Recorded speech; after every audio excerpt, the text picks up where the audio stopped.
Bonsoir à tous. Les titres de l'actualité de ce 25 décembre. À la une, célébration de la nativité de Jésus-Christ à travers le monde.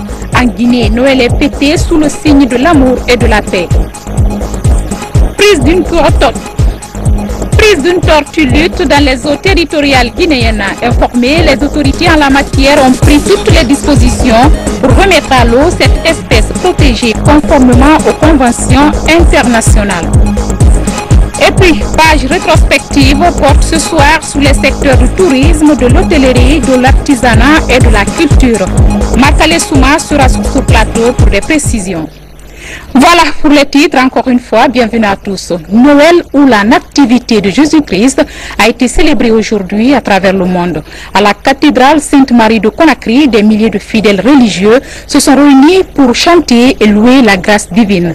Traditionnellement placé sous le signe de la joie et de la paix, cette année encore, le nonce apostolique en Guinée, Monseigneur Santon Gajemi, a invité le peuple de Guinée à la culture de la paix et de l'amour. Saint-Martin Fansinadounou. Le 25 décembre dans les églises, les fidèles chrétiens fêtent Noël, la solennité de la nativité de Jésus-Christ. Une fête qui commémore la naissance du Fils de Dieu, celui que les chrétiens considèrent comme le Rédempteur. En la cathédrale Sainte-Marie de Conakry, la messe est célébrée par Monseigneur Santo Gajemi, le nonce apostolique en Guinée et au Mali. Ici, le Christ né est loué et accueilli comme la lumière qui brille dans les ténèbres.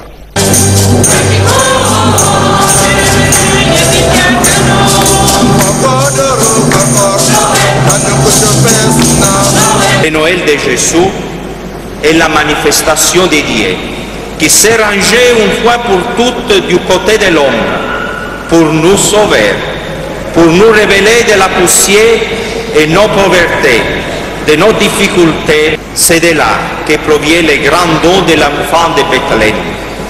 Il nous apporte une énergie spirituelle, une énergie qui nous aide à ne pas sombrer dans nos difficultés. C'est venu pour apporter la paix dans le monde, mais ce n'est pas tout le monde qui accepte d'accueillir cette paix. Alors nous prions pour que les hommes se convertissent, que les hommes accueillent la paix que Dieu donne. C'est l'unique paix. À Noël, c'est le Dieu humble, le Dieu amour qui se révèle à l'homme comme un petit enfant. En cet enfant enveloppé de l'ange et déposé dans la mangeoire, c'est Dieu qui vient guider les pas des chrétiens sur le chemin de la paix, de l'amour, du partage et du pardon. La Guinée doit préserver la marge de paix en pratiquant abondamment la justice. Et donc il faut travailler, prier Dieu, que l'on se conduise de telle manière à mériter les investissements, à les sécuriser par la pratique d'une bonne justice. C'est un nouveau départ pour moi en tant que chrétienne. Je demande à tous les chrétiens du monde de se donner la main.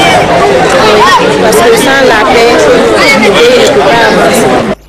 À travers cette célébration, les chrétiens se rendent compte que Dieu est vraiment Emmanuel, c'est-à-dire Dieu avec nous. Avec la représentation de la crèche vivante, la nuit d'hier a redonné à la chrétienté l'intensité et la beauté de la fête de Noël. Ce sont aussi les cadeaux des fidèles pour les démunis. Noël annonce également le mystère de Pâques. La fête de Noël a été une occasion pour le Premier ministre, chef de gouvernement, de passer dans les différentes églises de Conakry. Dans son message, Mohamed Saïd Fofana a rappelé aux fidèles croyants la place de l'église dans la consolidation de la paix. Ça, Marathon. Noël ou la fête de la nativité du Christ. Les fidèles chrétiens de la Guinée, à l'instar des co-religionnaires du monde, célèbrent cette fête internationale. L'événement mobilise des autorités religieuses et administratives. Une occasion pour le Premier ministre chef du gouvernement de sillonner les différentes églises de Conakry dans le but de féliciter les fidèles chrétiens pour le rôle prépondérant que joue l'église dans la préservation de la paix. Le chef de l'État, le président Alpha Condé, m'a chargé de vous transmettre ses saluts, ses félicitations et aussi ses remerciements. Ces remerciements vont particulièrement aux chefs religieux qui, aux côtés de leurs confrères de religion, ont prié que la paix et la quiétude règnent en Guinée. leur demander de renouveler cette prière afin que notre nation se fortifie tous les jours. L'église de la chapelle des vainqueurs a également loué le Seigneur et prié pour l'amour entre les différentes communautés. On est venu aujourd'hui pour célébrer, pour louer, pour l'accord et pour remercier pour tout ce qu'il a fait pour tous les peuples dans le monde entier. Noël, c'est aussi un moment de partage et de communion entre les fidèles chrétiens. Une façon de témoigner leur foi en Dieu tout en consolidant leurs relations et en se rapprochant des autres croyants par la voie de Christ. Ce même message de paix a été prôné ce matin par le pape qui célébrait aujourd'hui sa première messe au Vatican. Également dans l'actualité, la poursuite des travaux sur l'examen du budget 2014 dans les commissions du Conseil national de la transition. L'exécution des différents budgets sectoriels porte sur plusieurs activités qui couvrent entre autres la desserte en eau et en électricité, la décentralisation et la formation des journalistes. François Lama, synthèse. À la commission communication, le ministère de l'Information a justifié la gestion de son budget 2013 avant de défendre le budget sectoriel 2014 alloué. Pour l'exécution du budget 2014, le ministère entend mettre l'accent sur la formation des journalistes, mais aussi l'équipement de la RTG Boulbéné. Au plan investissement, le constat fait état d'une baisse drastique du montant prévisionnel. À la commission CENI du CNT, le ministre de l'Agriculture a annoncé la réalisation de plusieurs activités devant contribuer à l'autosuffisance alimentaire. C'est d'abord continuer à travailler sur les acquis, faire en sorte que nous puissions approvisionner le monde rural en intrants, en produits phytosanitaires, en équipement, et faire en sorte que le conseil agricole et l'appui soient constants. Les cadres du ministère délégués à la santé ont de leur côté défendu leur budget sectoriel 2014 dans la commission code électoral. Là, la problématique de la gratuité de la césarienne dans nos hôpitaux, mais aussi le déficit du personnel soignant à l'intérieur du pays ont été largement évoqués. Le ministre de l'administration du territoire était devant la commission constitutionnelle. Il a défendu son budget sectoriel en mettant l'accent sur la décentralisation. L'année 2014, c'est tellement que nous aurons les élections communales et communautaires, ce qui va nous donner quand même une évolution dans le sens de la décentralisation. S'agissant du ministère d'État à l'énergie, les inquiétudes sont nombreuses pour couvrir les besoins.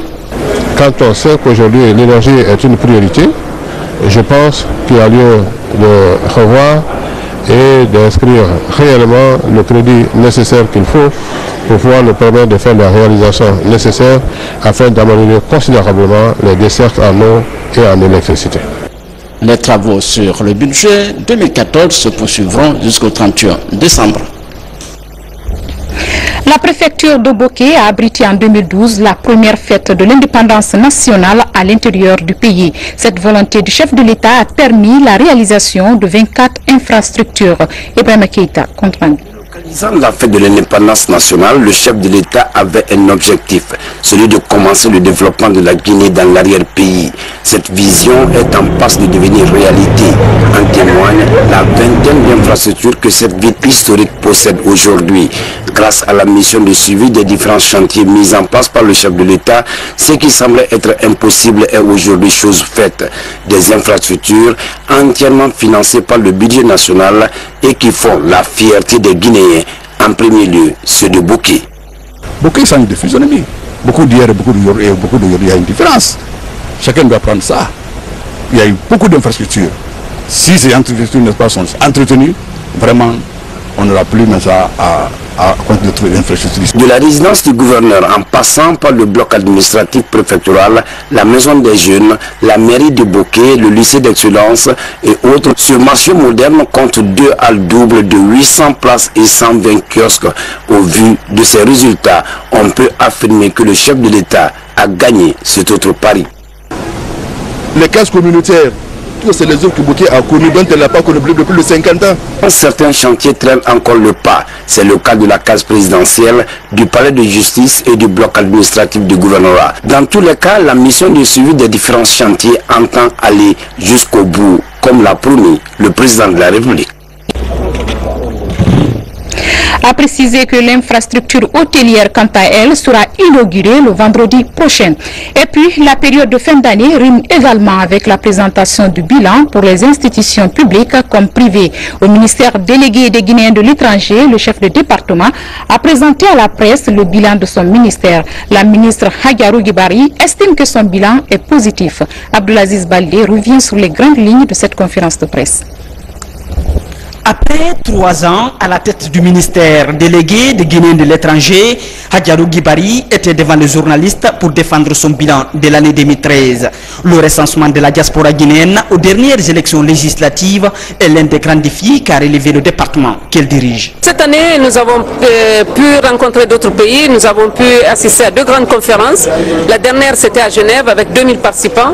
Et durant cette rencontre, le monde a pu comprendre que la République de Guinée était très en avance sur l'étude de faisabilité pour le recensement de la diaspora guinéenne, la participation au développement, au processus de développement de la nation guinéenne. Ils ont compris que notre pays était très en avance.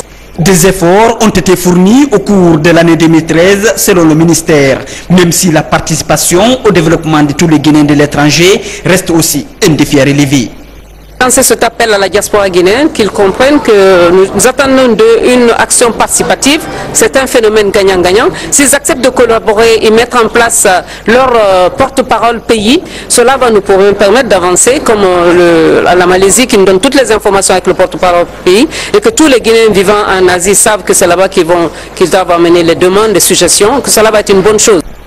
Un ministère créé en 2011 par le professeur Alpha Condé pour offrir le développement aux Guinéens vivant à l'étranger. Du côté du port de pêche de Boulbinet ce matin, les pêcheurs ont accosté avec un animal étrange. Il s'agit d'une tortue lutte qui fait partie des 6 espèces de tortues protégées par la communauté internationale. Après examen des techniciens, l'animal aquatique a été ramené en mer au nom de la Convention sur la conservation des espèces migratrices marines. Mohamed Sankon nous apporte des précisions. Cette tortue lutte fait partie des 6 espèces de tortues marines atlantiques protégées. Elle mesure 1,50 m et le poids avoisine les 50 kg. Cette espèce protégée a été sauvée de justesse par une équipe de pêcheurs l'ayant trouvée ligotée par les filets monofilaments dont l'usage est interdit en Guinée. Ces filets raflent toutes les espèces de poissons et immobilisent mortellement parfois les gros poissons dans l'espace marin. C'est la première fois que je pêche cette espèce, donc j'ai décidé de l'envoyer en ville. Si l'usage des filets monofilaments est interdit à Kamsa et à Koukoudé par exemple, le port de Boulbinet donne jusqu'en janvier 2014 pour l'application de la décision. Les filets monofilaments déciment les espèces halieutiques. Ils sont interdits dans nos eaux. Il faut retenir que la Guinée est membre de toutes les structures de conservation des espèces migratoires dont fait partie la tortue lutte et la décision est appliquée à la lettre par les agents du Centre national de surveillance halieutique de Boussoura. Depuis la conférence en Côte d'Ivoire en 1999, la Guinée s'est engagée à protéger intégralement les espèces de tortues, toutes les espèces de tortues marines. Sur les 7 espèces existantes au monde, la Guinée a la chance d'avoir 5 espèces. La tortue a été donc réembarquée pour être libérée en mer, et ce, sous le regard vigilant des techniciens du secteur de la pêche en Guinée. Et puis, cette rencontre de concertation entre les cadres du ministère de l'Agriculture autour de la création du comité national sémencier, soutenu par le comité inter-État de lutte contre la sécheresse, ce projet a pour but de redynamiser la politique sémencière guinéenne par le biais de l'intégration. Explication Fodé Camara. La trilogie contrôle de qualité, certification et commercialisation des semences va bientôt connaître un regain de vitalité. Le catalogue officiel des espèces et variétés végétales est en gestation. Sa mise à jour est confiée au Comité national sémencier. L'objectif est d'assurer la compétitivité de la filière sémencière. Les résultats obtenus durant les 3 dernières années grâce à l'utilisation de plus de 5000 tonnes de semences améliorées sur le terrain atteste éloquemment la pertinence du choix qui a été fait par le gouvernement. Le comité national sémencier qui sera mis en œuvre aura pour mission de veiller à l'application des normes de production, mais aussi et surtout le suivi et évaluation de la diffusion des semences sur toute l'étendue du territoire national. Actualité dans le pays profond, d'abord à Kaléa, dans la préfecture de Forcaria, où l'on a procédé à la pose de la première pierre du projet d'aménagement du pare-fond de Meregbé, une œuvre du gouvernement qui s'inscrit dans le programme de lutte contre l'insécurité alimentaire. Compte rendu, Sekousouma. Le gouvernement guinéen fait de la sécurité alimentaire son programme prioritaire. C'est à juste titre qu'il lance les travaux d'aménagement du bas-fond du Bénéiri dans la commune rurale de Kalia sur une superficie de 28 hectares 33.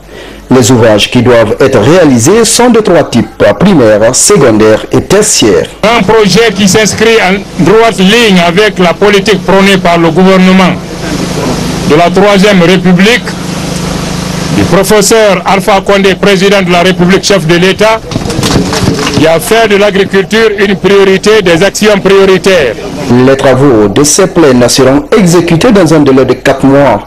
Les entreprises, groupements Massaré Frères et Corby sont chargées de la mise en œuvre de ce projet. Nous vous rassurons que les travaux, objet de la présente cérémonie de lancement, seront exécutés dans les règles de l'art et dans les délais contractuels. Ces travaux, une fois réalisés, permettront d'éviter la remontée saline afin d'obtenir une meilleure productivité de nos bas-fonds. À présent, Cancan, l'ONG nationale Aguissa vient de faire une assistance significative aux groupements agricoles de cette préfecture. Ce don est composé d'uniformes de travail et de matériel de production. Objectif, permettre aux groupements bénéficiaires d'améliorer leur production sur le marché local. Fode Bangal Fofana signe ce reportage. Dans sa conviction que les Guinéens peuvent bien nourrir la Guinée, l'ONG nationale Aguissa, entendait Association guinéenne pour la sécurité et la souveraineté alimentaire, s'est fixé pour objectif l'amélioration des moyens de production des organisations paysannes afin de combler les déficits en matière d'alimentation pour la sécurité et la souveraineté alimentaire. Ces équipements composés d'uniformes de travail et de matériel de production sont offerts par Aguissa à 8 groupements de Cancan. Notre objectif, c'est améliorer les conditions de travail des femmes. C'est alléger la pénibilité du travail des femmes. C'est contribuer à la sécurité alimentaire par le travail des femmes. Une de nos actions consiste à équiper les transformatrices des aliments dans les agricoles pour que cette souveraineté et cette sécurité soient assurées. Depuis 2010, l'ONG Aguissa assiste les organisations des femmes aussi bien ici à Cancan que dans les zones rurales de la région. Aguissa est une ONG nationale membre du réseau Afrique verte qui regroupe la Guinée, le Mali, le Burkina Faso et le Niger.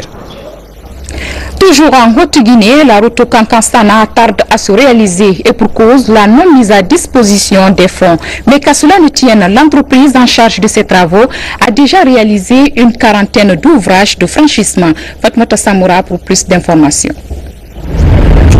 Après la construction de tous les ouvrages de franchissement et le terrassement du linéaire concerné par le projet, l'entreprise en charge des travaux a aussitôt planifié l'exécution du chantier. Un chantier qui, au finish, va relier la préfecture de Cancan à la bourgade de Sana sur la route nationale numéro 1. Nous avons exécuté déjà tout ce qui correspond à l'assainissement transversal de la route. En tout, nous avons exécuté 47 ouvrages de différents types de dimensions, c'est-à-dire des petits ouvrages de mètres et demi sur 80 de hauteur et des grands ouvrages comme ceux que vous regardez ici derrière moi. Aujourd'hui, l'ambition de Guiter est de poursuivre l'application du béton bitumineux depuis le PK1 jusqu'au village de Dabadou, soit 6 km. Nous avons corrigé le terrassement de la couche de plateforme après la saison pluvieuse, les petites corrections qu'il faut faire. Après, nous avons étalé la couche en gravier concassé compacté et mettre le goudron jusqu'à Dabadou. Après, on va continuer le terrassement par rapport au financement qui sera mis à notre disposition. En parcourant la route Kankansana, l'on constate que des dallos continuent de sortir de terre. Au nombre de 3, ces ouvrages de franchissement permettront à coup sûr de canaliser les cours d'eau qui sortent habituellement de leur lit. Au ministère des Mines, les cadres se familiarisent avec les techniques de passation des marchés dans leur secteur. La formation s'inscrit dans le programme d'appui à la gouvernance dans le domaine des mines. Abdoulaye Diallo, compte rendu. Les professionnels des mines constatent que la passation des marchés dans ce domaine est un véritable handicap pour les acteurs de cet important secteur de l'économie nationale. Pour mettre fin à cette problématique, un échange d'idées et d'expériences est organisé. Il vise une quarantaine de cadres issus des départements impliqués dans la mise en exécution du programme d'appui à la gouvernance dans le secteur minier. Si leurs capacités sont renforcées, cela nous permettrait de mieux gérer les passations des marchés. Et ça va nous permettre d'aller très vite dans la mise en œuvre des activités et au bout du rouleau, ça va nous permettre de décaisser. Ce programme a pour objectif de renforcer les capacités et les systèmes de gouvernance des institutions clés intervenant dans la gestion des mines. Durant 5 jours, ces participants devront connaître les règles de passation des marchés publics selon les directives de la Banque mondiale. La passation des marchés obéit à des normes internationales lorsque nous sommes dans les financements des partenaires techniques et financiers, mais obéit aussi à des normes nationales lorsque nous sommes dans l'exécution de la commande publique sur le budget national. Le gouvernement guinéen salue la démarche et promet de soutenir toute initiative visant le développement du pays. Au terme de cet échange, les cadres seront en mesure d'identifier les enjeux liés à la passation des marchés, son importance stratégique dans la réussite des projets, son impact économique et sa place dans l'organisation d'un service. Nouvel épisode de notre rendez-vous rétrospectif. Ce soir, nous allons parler des secteurs du tourisme, de l'artisanat, de l'hôtellerie et de la culture. L'année 2013 qui s'achève aura permis au ministère du Tourisme et de l'Hôtellerie d'enregistrer certaines mutations, dont entre autres l'organisation du Salon international du tourisme à Paris et l'éclosion de certaines infrastructures hôtelières. Mais le hic dans ce secteur, il faut le dire, est le manque d'aménagement des sites touristiques. Pour l'année 2014, des perspectives sont également annoncé dans ce département pourvoyeur de recettes. Moussa Komara.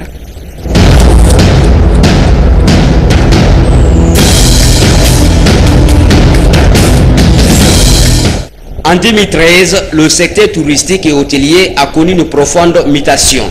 Dans le secteur hôtelier, par exemple, beaucoup d'investissements sont enregistrés. L'idée est de renforcer l'image du pays comme destination touristique. Dans cet esprit, cet hôtel de 5 étoiles, autrefois appelé Hôtel Kamayenne, est rénové et agrandi. L'hôtel Palme Kamayenne compte de nos jours 123 chambres aux normes internationales, 4 suites et des salles de conférence.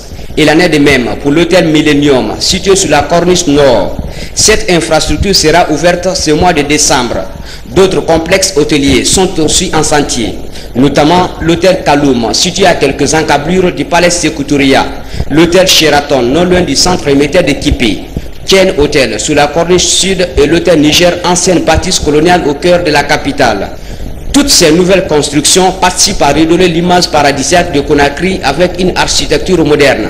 La réalisation de ces complexes hôteliers va générer plus de 5000 emplois directs. En outre, le secteur artisanal a connu cette année un début d'alvéole. La volonté politique s'est exprimée au sommet et le chef de l'État a placé l'artisanat comme deuxième priorité de son agenda. Cela se matérialise par le paiement des 14 années d'arriérés que notre pays devait à l'organisation sous-régionale CODEPA, Comité de coordination pour le développement et la promotion de l'artisanat africain. Le ministre du Tourisme guinéen a été élu au poste de délégué régional de cette institution panafricaine pour un mandat de 4 ans. En dépit de cette prouesse, le manque de matières premières pour l'artisanat, le renforcement des compétences techniques et professionnelles, l'écoulement des produits locaux sur le marché mondial et l'accès des artisans au crédit et autres sources de financement handicapent sérieusement ce secteur. Pourtant, l'artisanat constitue le poumon du secteur informel. Pour ce qui est des sites touristiques, il brille aujourd'hui par le manque d'aménagement, alors que la Guinée est dotée d'immenses potentialités touristiques qui fascinent de nombreux visiteurs étrangers. La Dame de Mali, les chemins des esclaves noirs à Bouquet, les crapauds vivipares du mont Nimba, les chimpanzés de Bossou, les ponts de Liane, les éléphants de la forêt Ziyama en Macenta, le Soso Bala et les plages sablonneuses de Bel Air font partie de ces potentialités touristiques. Le gouvernement accordé ou alloué au département un montant de plus de 60 milliards de francs guinéens pour l'année 2014 afin de réaliser les villages artisanaux à travers le pays, mais d'entamer également les études pour d'autres villages ou campements touristiques comme à Baro. En même temps, nous engageons les études pour d'autres villages et d'autres campements touristiques en cherchant en même temps des partenaires pour la construction de sites d'hébergement à l'intérieur du pays. S'il existe aujourd'hui un secteur porteur d'un lendemain meilleur pour la Guinée, c'est bien celui du tourisme, de l'hôtellerie et de l'artisanat. Ce secteur pourrait être la deuxième source de revenus pour la Guinée, après les mines.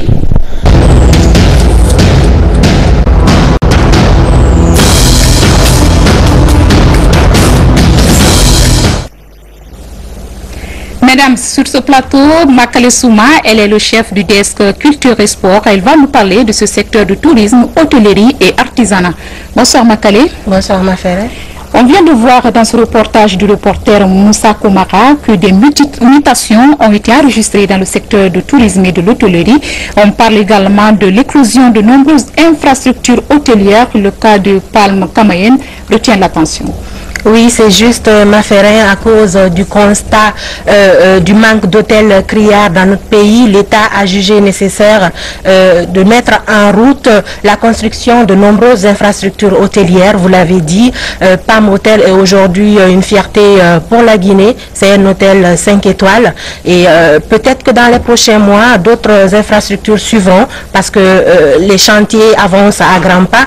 Il y a l'hôtel Millennium ici à Landria et également l'hôtel Rio Nunez à Bokeh, tout près du fortin de Bokeh. Mais ce qu'il faut signaler par contre, c'est que la Guinée ne se limite pas à Conakry, donc l'État devrait beaucoup plus penser aussi à l'intérieur du pays, réaménager les hôtels qui existent mais qui sont inconfortables parfois. Pour un peu booster le tourisme dans un pays, il faut penser à la construction des hôtels dans le pays, surtout au niveau des sites touristiques qui accueillent les touristes. Oui, étant donné que le secteur touristique est un secteur pourvoyeur de recettes. Et évidemment, on parle de 8 hôtels en tout pour la construction et la restauration. Mais qu'à cela ne tienne, le domaine touristique est bloqué par certains facteurs, dont notamment le problème d'aménagement de sites touristiques. Effectif, la Guinée est une merveille touristique, on le sait, pour tous ceux qui voyagent et qui sillonnent un peu l'intérieur du pays, mais l'on déplore le manque d'aménagement de ces sites touristiques. Il y en a qui sont carrément laissés à l'abandon. C'est le cas du voile de la mariée qui est vraiment triste pour la Guinée. C'est une véritable merveille, mais qui est aujourd'hui délabrée complètement. Il y a beaucoup d'autres sites à l'intérieur du pays qui sont également dans le même état. Des hôtels ne sont pas là, restaurés, il n'y a aucune infrastructure pouvant pousser les touristes à fréquenter ces endroits. Le tourisme, c'est quand même une chaîne, toute une chaîne. Il faut penser à la construction des hôtels, à la restauration de ces sites. Et ça crée de l'emploi pour les régions qui abritent ces sites touristiques et je crois que l'État devrait également les caisses de l'État, mais pour pouvoir faire tout cela, le département en charge du tourisme, c'est vrai, est indexé du doigt, mais ce ministère n'a eu que 15 milliards de francs guinéens MAF pour l'exercice 2013 avec 15 milliards de francs guinéens. Je pense qu'on ne peut pas faire grand chose. L'État devrait penser à vraiment donner de l'argent, donner des sous, à doter le ministère de budget conséquent. Si je prends le Sénégal par exemple, le ministère du tourisme sénégalais et des transports aériens avait pour l'exercice 2013 2 milliards de francs CFA. Pour le compte de l'exercice 2014, le budget a été voté et le ministère bénéficie de 12 milliards de francs CFA, soit plus de 300 fois plus. Je pense que c'est un bel exemple. C'est vrai que les pays n'ont pas les mêmes réalités, mais je pense que l'État devrait penser... La Guinée est essentiellement dotée de sites touristiques, de merveille en merveille. Mais quelque part, on parle aussi de cette foire touristique qui devrait se tenir à l'intérieur du pays. Oui, une foire touristique qui est en voie, c'est vrai. La réalisation ne saurait tarder, mais je pense que tout ceci devrait s'accompagner de moyens. Sans moyens, on ne peut pas faire grand-chose. Les artistes, on parle du secteur du tourisme. Je pense qu'il y a le secteur de l'artisanat qui est aussi là, qui souffre beaucoup. Oui. Les artisans, on a de talentueux artisans qui sont là. J'en sais quelque chose entre juillet et... exactement, j'ai un peu fait le tour du Fouta Diallo et un peu de la Haute-Guinée. Je sais de quoi je parle. Les artisans ils ont du talent, mais il manque de moyens, il manque d'appui, surtout en ce qui concerne les matières premières, parce que sans ça, il ne saurait y avoir de l'artisanat. C'est les matières premières qui font que ces artisans peuvent faire des merveilles, peuvent faire des choses appréciables sur le plan national et international, mais il se trouve qu'ils n'ont pas de moyens et ils ne sont pas aussi encouragés, MAF. Nous ne consommons pas local, le Guinéen ne consomme pas local. Comment exactement, comment se peut-il que les autres fassent ce que nous ne faisons pas? Nous devons encourager ces artisans. Les bureaux de ministres sont foisons de meubles venus d'ailleurs, alors que nos artisans ici peuvent faire mieux. Alors pourquoi ne les encourageront-ils pas dans la même lancée, avec la consommation? On a vu le président de la République qui donnait le ton pour encourager et valoriser le secteur de l'artisanat. Oui. Makali, avant de revenir avec toi sur le secteur de la culture, on va voir ce reportage de Moussa Mikini. Du côté de la culture, l'année 2013 a été colorée en événements tant dans le domaine des spectacles que du cinéma. Dans ce registre d'événements, un aura retenu l'attention du public. Il s'agit de la tenue de la 12e fête du cinéma à Conakry et à l'intérieur du pays. Moussa Mikini Kamara, Mangui Dantumasou.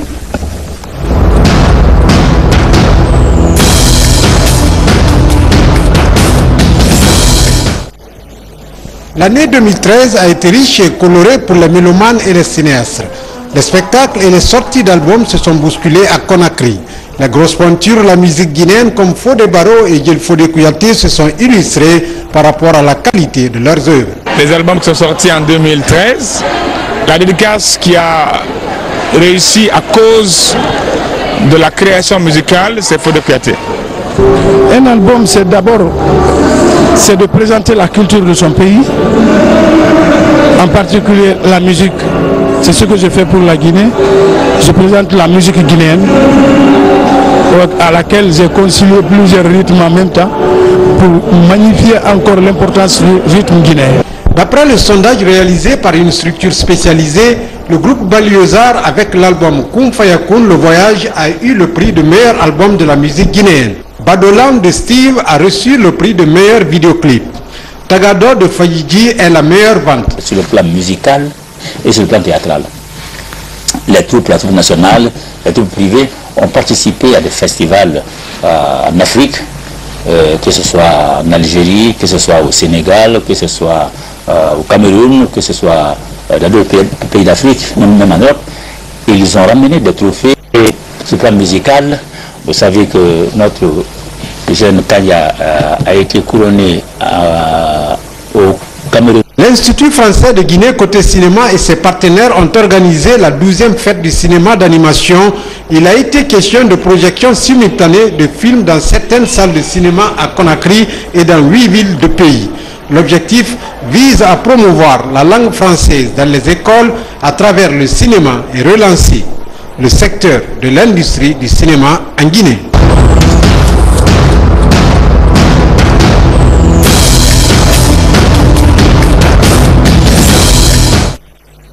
Alors, Alors, Makale, on vient de voir le reportage de Moussa Mikini Kamara. Autre chose à ajouter sur ce bilan culturel 2013?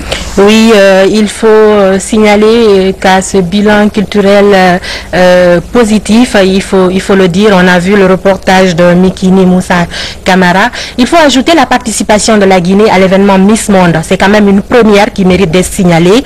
Mariam Diallo, qui a été Miss Guinée, Miss CEDEAO, a participé Miss Monde et elle est allée très loin. Elle a été, je crois, 12e sur 127 candidats. Il faut la féliciter et féliciter les organisateurs de Miss Guinée, Komigi, qui ont essayé d'amener Mariam Diallo à participer à d'autres événements internationaux et mondiaux. Donc c'est quelque chose à signaler. Au-delà des nombreuses sorties d'albums, de production artistique, il fallait aussi signaler que nous étions à l'événement Miss Monde. C'était en septembre 2013. Il y a eu également un autre rendez-vous culturel qui s'est tenu dans notre pays, l'organisation des 72 heures du livre. Et effectivement, c'est annuel et c'est chaque année. C'est l'Harmattan Guinée qui a initié et qui continue d'organiser cet événement dans notre pays. C'est une manière d'inviter tout le monde, Mafera, il faut le dire, à lire. La lecture, elle est importante, elle est très importante, surtout pour ce qui concerne les élèves et les étudiants. Et vu que les livres, exactement, c'est la base de toute formation, mais vu aussi le coût un peu élevé des productions littéraires, Harmattan Guinée essaye de donner, de fournir chaque année à ses nombreux lecteurs un espace de lecture et de prise en compte des différents niveaux, surtout des programmes qui sont enseignés dans les différents établissements de notre pays. Je crois que c'est à saluer et que peut-être que l'année prochaine, nous y serons également. Pour encourager. Et du budget du côté du ministère de la Culture, tu n'as pas une idée? Pas grand-chose. C'est comme le secteur du tourisme. S'impliquer pour la valorisation de la culture guinéenne, qui dans les temps était une référence sur le plan international. Oui. Moi, je parlerai même un peu de... C'est pas un laisser-aller dans le domaine de la culture, mais ça n'a tout l'air, parce que les artistes, c'est vrai que ça produit chaque année, c'est des dédicaces, ça n'en pas finir au Palais du Peuple, mais quand tu prends le contenu de ces albums, Mafera, ça laisse à désirer. Les artistes doivent vraiment se remettre en question, ils doivent essayer de fournir des produits de qualité aux gens, c'est-à-dire qu'ils doivent se mettre dans la tête que les albums ne sont pas consommés qu'en Guinée, qu'ils sont consommés aussi sur le plan international, et quand c'est pas de la qualité, je crois qu'ils resteront toujours à la traîne, et ce n'est pas ce que nous voulons, ce n'est pas ce que le ministère de la Culture veut, ce n'est même pas ce que l'État guinéen veut. L'État guinéen veut que la culture, comme tu l'as dit, c'était une référence, que la culture reste et demeure une référence dans la sous-région et pourquoi pas sur le plan international. Merci Makale Souma d'être sur ce plateau. Mesdames et messieurs, à vous également merci et excellente suite de programmes télévisés. Joyeux Noël à tous les fidèles chrétiens de Guinée et d'ailleurs.